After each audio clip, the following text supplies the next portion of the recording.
Welcome students. आज हम start करेंगे अपनी 9th क्लास की केमिस्ट्री का चैप्टर नंबर 3 का लेक्चर नंबर 15। ये लेक्चर चैप्टर नंबर 3 का सेकंड लास्ट लेक्चर है। इसके बाद लेक्चर नंबर 16 होगा। लेक्चर नंबर 16 इस चैप्टर का लास्ट लेक्चर होगा। लेक्चर नंबर 15 में हमने इलेक्ट्रॉन एफिनिटी की स्टडी करनी है। इलेक्ट्रॉन और एफिनिटी की मीनिंग होता है अट्रैक्शन, यानी कि attraction of electron. Electron affinity mean attraction of electron. जब भी कोई एटम इलेक्ट्रॉन को अट्रैक्ट करता है तो एटम में से some amount of energy release होती है। वो जो अमाउंट ऑफ एनर्जी रिलीज होती है फ्रॉम एटम, उसको हम नेम देते हैं इलेक्ट्रॉन एफिनिटी का। कोई भी इलेक्ट्रॉन जब एटम के क्लोज आएगा तो इलेक्ट्रॉन पे नेगेटिव चार्ज होता है और एटम के न्यूक्लियस में प्रोटॉन्स होते हैं, प्रोटॉन पे पॉजिटिव चार्ज होते हैं। वो न्यूक्लियस में जो प्रोटॉन प्रेजेंट है वो प्रोटॉन्स इनकमिंग इलेक्ट्रॉन को अट्रैक्ट करेंगे due to the force of attraction, क्योंकि न्यूक्लियस में प्रोटॉन होता है, प्रोटॉन पे पॉजिटिव चार्ज होता है और न्यूक्लियस के अराउंड शेल्स होते हैं। और कोई भी इलेक्ट्रॉन जब इसकी तरफ आएगा, कोई भी इलेक्ट्रॉन जब इस एटम की तरफ आएगा तो एटम में जो प्रोटॉन्स हैं जिन पे पॉजिटिव चार्ज है, वो पॉजिटिवली चार्ज पार्टिकल इस नेगेटिवली चार्ज पार्टिकल इलेक्ट्रॉन को अपनी तरफ अट्रैक्ट करेंगे। जब अट्रैक्शन डेवलप होगी तो सम अमाउंट ऑफ एनर्जी इस एटम में से रिलीज होगी। वो जो अमाउंट ऑफ एनर्जी रिलीज होगी उसको हम इलेक्ट्रॉन एफिनिटी का नेम देते हैं। Electron affinity is defined as the amount of energy release when an electron is added in the outermost shell. कोई भी इलेक्ट्रॉन जब एटम की तरफ आएगा तो वो इलेक्ट्रॉन सबसे पहले आउटर मोस्ट शेल में ऐड अप होगा, क्योंकि सबसे पहले एटम का वैलेंस शेल या आउटर मोस्ट शेल आता है और इलेक्ट्रॉन सबसे पहले उस वैलेंस या आउटर मोस्ट शेल में आके ऐड होगा of an isolated gaseous atom. यहाँ भी वही कंडीशन है जो आयोनाइजेशन एनर्जी में थी कि जो एटम है वो गैसियस स्टेट में होना चाहिए और आइसोलेटेड होना चाहिए। आइसोलेटेड मीन सिंगल एटम होना चाहिए। तो अमाउंट ऑफ एनर्जी रिलीज होगी, उसको हम इलेक्ट्रॉन एफिनिटी का नेम देते हैं। इसकी सेकंड डेफिनेशन हम यूं कर सकते हैं, ये डेफिनेशन भी आपकी बुक में लिखी हुई है। Electron affinity means tendency of an atom to accept an electron, यानी किसी भी एटम की इलेक्ट्रॉन एक्सेप्ट करने की टेंडेंसी को हम इलेक्ट्रॉन एफिनिटी कहते हैं। टू फॉर्म एन एनाइन, जब भी एटम इलेक्ट्रॉन ऑब्टेन करता है तो उस पर नेगेटिव चार्ज आता है और नेगेटिव चार्ज वाले को हम एनाइन कहते हैं। एनाइन के मीनिंग होते हैं आ negative ion.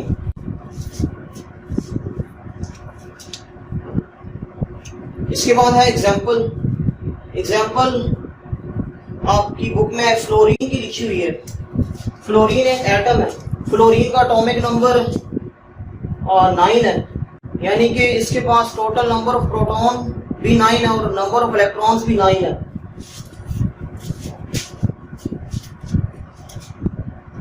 Total number of electron 9 है। 2 इलेक्ट्रॉन फर्स्ट शेल में जाएंगे और बाकी जो रिमेनिंग 7 इलेक्ट्रॉन है वो सेकंड शेल में जाएंगे।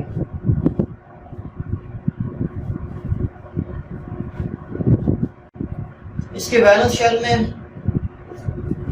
7 इलेक्ट्रॉन है। जब एक इलेक्ट्रॉन ये गेन करेगा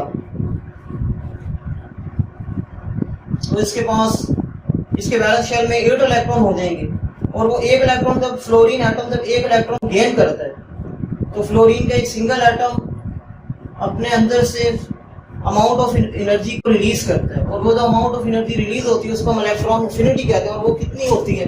वो होती है delta H is equal to 328 kilo joule per mole. 328 kilo joule per मोल होती है। और फॉर्मेशन ऑफ एनाइन, यहाँ पे एनाइन की फॉर्मेशन हो रही है। Formation of anion is called exothermic process.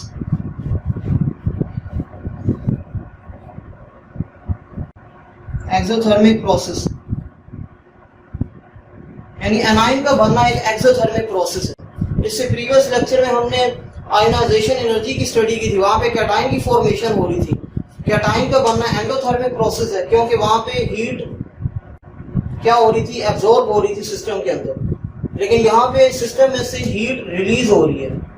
जिस सिस्टम में से हीट रिलीज होती है उसको हम एक्सोथर्मिक प्रोसेस कहते हैं। और एनाइन का बनना एक एक्सोथर्मिक प्रोसेस है, और एक्सोथर्मिक प्रोसेस को हम माइनस साइन से शो करते हैं। यहाँ पे माइनस साइन का मतलब सिर्फ और सिर्फ ये है कि ये प्रोसेस एक्सोथर्मिक है।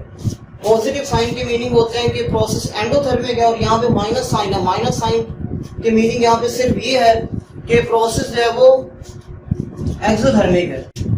328 किलो जूल पर मोल एनर्जी रिलीज होगी, और यहाँ पे माइनस साइन मीन कि रिएक्शन प्रोसेस है ये एक्सोथर्मिक है। और डेल्टा के मीनिंग होते हैं चेंज, और एच मीन हीट एनर्जी, यानी इतनी हीट एनर्जी चेंज होगी जब एटम इलेक्ट्रॉन गेन करेगा। और इस होल फिनोमेनन को हम इलेक्ट्रॉन एफिनिटी का नेम देते हैं। The electron affinity of fluorine is -328 kilo joule per mole, that is 1 mole atom of fluorine, यानी फ्लोरीन के 1 मोल एटम कितनी एनर्जी रिलीज करेंगे? 328 kilo joule of energy to form 1 mole of fluoride ion, 1 mole of fluoride ion बनाने के लिए। इस ion को हम फ्लोराइड आयन कहते हैं, और ये एक एनाइन है। अब हम इलेक्ट्रॉन एफिनिटी के ट्रेंड की स्टडी करेंगे। सबसे पहले हम पीरियड में इसके ट्रेंड की स्टडी करेंगे। What is the trend of electron affinity in a period? Period में इलेक्ट्रॉन एफिनिटी का क्या ट्रेंड है? पीरियड में इलेक्ट्रॉन एफिनिटी की वैल्यूज इंक्रीज होती है। Electron affinity values increase from left to right in the period. अब ये इंक्रीज क्यों होती है, इसकी क्या रीजन है? Why electron affinity values increase from left to right in a period? Period में इलेक्ट्रॉन एफिनिटी की वैल्यूज इंक्रीज क्यों होती हैं?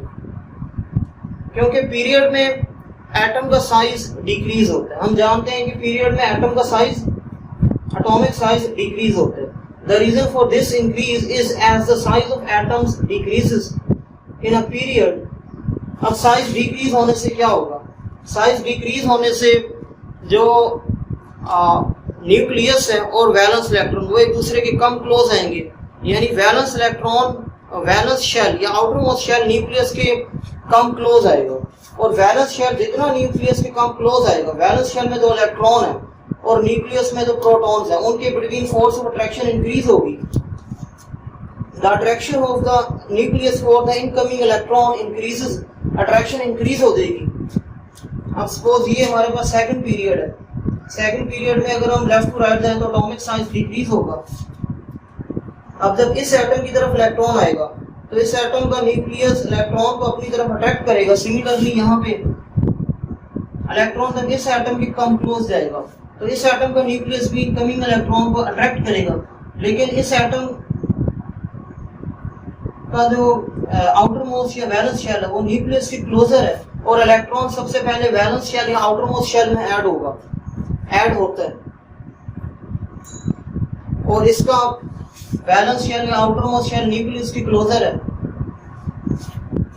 तो न्यूक्लियस बहुत ही इजीली और ज्यादा फोर्स के साथ इनकमिंग इलेक्ट्रॉन को अपनी तरफ अट्रैक्ट करेगा।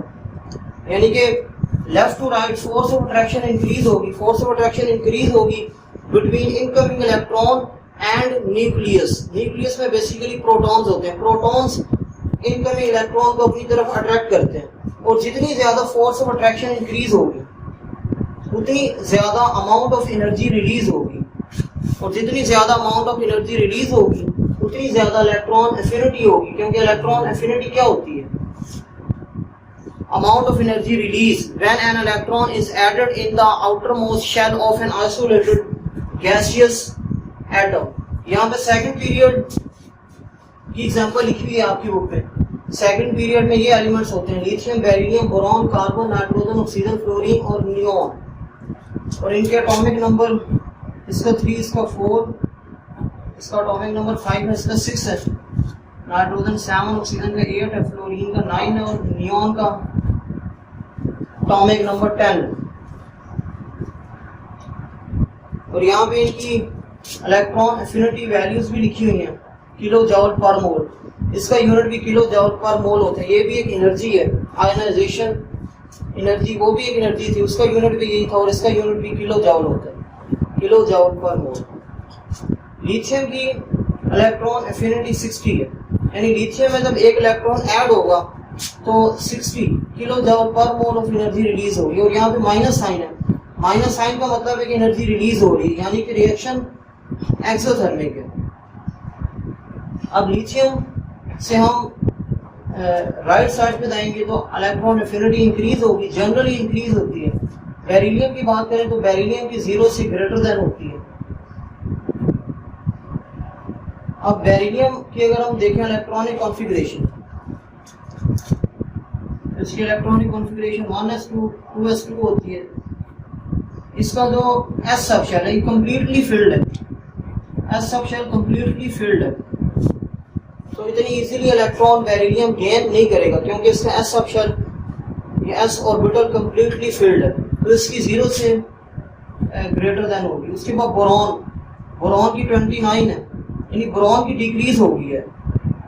इलेक्ट्रॉन एफिनिटी जनरली इंक्रीज होती है फ्रॉम लेफ्ट टू राइट, लेकिन बोरॉन की डिक्रीज हो गई है। अगर लिथियम की 60 है तो बोरॉन की 60 से ज्यादा होनी चाहिए थी, लेकिन इसकी 60 से लेस देन है, 29 है, और माइनस साइन क्या शो करता है कि रिएक्शन एक्सोथर्मिक है। अब बोरॉन की लिथियम से कम क्यों है? इसकी रीजन ये है कि बोरॉन का जो पी सब शेल है वो पार्शियली फिल्ड होता है। बोरॉन का एटॉमिक नंबर 5 है, जिसकी इलेक्ट्रॉनिक कॉन्फ़िगरेशन होगी 1s2 2s2 और 2p1। इसका जो पी सब शेल है ये पार्शियली फिल्ड है, और पार्शियली फिल्ड में इलेक्ट्रॉन ऐड करना थोड़ा इजी होता है, यानी इजीली इलेक्ट्रॉन ऐड हो जाएगा और ये less amount of energy release करेगा, इसलिए इसकी आयनाइजेशन एनर्जी लिथियम से कम है। यहाँ पे ये एक्सेप्शनल केस है, एक्सेप्शनल केसेस भी हैं इस ट्रेंड के अंदर। लेकिन अगर हम फिर कार्बन की बात करें तो कार्बन की इंक्रीज हो गई है, लिथियम की 60 थी तो कार्बन की तकरीबन डबल हो गई है, डबल से भी थोड़ी सी ज्यादा 122, और माइनस साइन शो करता है कि रिएक्शन एक्सोथर्मिक है।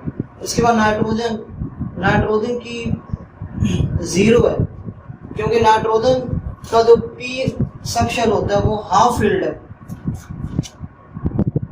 इसका एटॉमिक नंबर 7 है, तो इसकी इलेक्ट्रॉनिक कॉन्फ़िगरेशन ये होगी 1s2 2s2 और 2p3। पी सब शेल में मैक्सिमम 6 इलेक्ट्रॉन आ सकते हैं, लेकिन 6 नहीं है, इसमें 3 है, 6 का हाफ है, हाफ फिल्ड है। इससे प्रीवियस लेक्चर में भी मैंने ये बताया था आपको कि जो कंप्लीटली फिल्ड या फुल फिल्ड सब शेल होता है वो स्टेबल होता है, उसके बाद हाफ फिल्ड होता है, उसके बाद पार्शियली फिल्ड होता है। तो यहाँ पे बेरिलियम का कंप्लीटली फिल्ड है और बोरॉन का पार्शियली फिल्ड है। और अगर हम नाइट्रोजन की बात करें तो नाइट्रोजन का पी सब शेल हाफ फिल्ड है। इसके बाद फिर आगे अगर हम मूव करेंगे राइट साइड तो इलेक्ट्रॉन एफिनिटी की वैल्यूज इंक्रीज होंगी। इसकी 122 थी तो इसकी 141 होगी, माइनस साइन शो कर रहा है कि रिएक्शन एक्सोथर्मिक है। ऑक्सीजन की 328 है, सॉरी ऑक्सीजन की -141 है, फ्लोरीन की -328 और नियोन की 0 है अगेन, क्योंकि नियोन की अगर हम बात करें तो नियोन का जो वैलेंस शेल होता है वो कंप्लीटली फिल्ड होता है। नियोन का एटॉमिक नंबर 10 है, तो इसकी इलेक्ट्रॉनिक कॉन्फ़िगरेशन 1s2 2s2 और 2p6, यानी p और p सब शेल और s सब शेल ये सब के सब कंप्लीटली फिल्ड है। तो कंप्लीटली फिल्ड होने की वजह से ये इलेक्ट्रॉन गेन नहीं करेगा। जब ये इलेक्ट्रॉन गेन नहीं करेगा तो अमाउंट ऑफ एनर्जी रिलीज भी नहीं करेगा। इसकी एनर्जी क्या होगी, इलेक्ट्रॉन एफिनिटी क्या होगी, 0 होगी, क्योंकि नियोन जो है ये नोबल गैस, और नोबल गैसेस क्या होती हैं, स्टेबल होती हैं, क्योंकि इनके जो वैलेंस शेल है वो कंप्लीटली फिल्ड होते हैं। इनके डुप्लेट रूल और ऑक्टेट रूल कंप्लीट होते हैं, इसलिए इनकी इलेक्ट्रॉन, इनकी आयनाइजेशन एनर्जी जो है वो 0 होती है। अब हम ग्रुप में इलेक्ट्रॉन एफिनिटी के ट्रेंड की स्टडी करते हैं। What is the trend of electron affinity in a group? Group में इलेक्ट्रॉन एफिनिटी की वैल्यूज जनरली डिक्रीज होती है from top to bottom. Electron affinity values decrease from top to bottom in the group of the periodic table. अब इसकी क्या reason है? Why electron affinity values decrease from top to bottom in a group? Group में electron affinity की values decrease क्यों होती हैं? इसकी रीजन ये है कि एटम का एटॉमिक साइज इंक्रीज होता है. It is because the size of atoms increases down the group. अब एटॉमिक साइज इंक्रीज होने से क्या होगा? एटॉमिक साइज इंक्रीज होने से न्यूक्लियस की जो अट्रैक्शन होगी फॉर द इनकमिंग इलेक्ट्रॉन वो डिक्रीज हो जाएगी, क्योंकि इलेक्ट्रॉन ने आउटर मोस्ट शेल में ऐड होना होता है और साइज इंक्रीज होने से एटम का आउटर मोस्ट या वैलेंस शेल न्यूक्लियस से फार अवे होगा, यानी दूर चला जाएगा. दूर जाने से न्यूक्लियस और वैलेंस शेल में जो इलेक्ट्रॉन है उनमें फोर्स ऑफ अट्रैक्शन वीक हो जाएगी. फोर्स ऑफ अट्रैक्शन वीक होने से इलेक्ट्रॉन एफिनिटी भी वीक होगी, यानी डिक्रीज हो जाएगी. With the increase in size of atom shielding effect increases. Shielding effect increase होता है. और शील्डिंग इफेक्ट क्या होता है? Decrease in force of attraction. जब हम डाउन द ग्रुप आते हैं, डाउन द ग्रुप आने से एटम का साइज इंक्रीज होता है.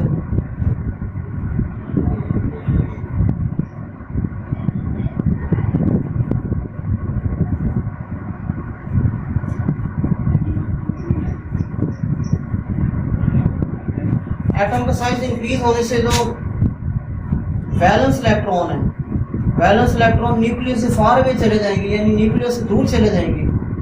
दूर जाने से शील्डिंग इफेक्ट इंक्रीज होगा, क्योंकि दूर जाने से फोर्स ऑफ अट्रैक्शन डिक्रीज होगी. वैलेंस इलेक्ट्रॉन और या फिर इनकमिंग इलेक्ट्रॉन और न्यूक्लियस के between force of attraction decrease होगी. और decrease in force of attraction को हम शील्डिंग इफेक्ट का नेम भी देते हैं. और जब फोर्स ऑफ अट्रैक्शन डिक्रीज होगी तो less amount of energy release होगी एटम में से. जब less amount of energy release होगी फ्रॉम एटम तो इलेक्ट्रॉन एफिनिटी की वैल्यूज भी क्या होंगी? डिक्रीज हो जाएंगी. Shielding effect increases that results in poor attraction for the incoming electron, that is less energy is release out, यानी लेस एनर्जी रिलीज होगी क्योंकि अट्रैक्शन पुअर हो जाएगी इनकमिंग इलेक्ट्रॉन और न्यूक्लियस के बिटवीन.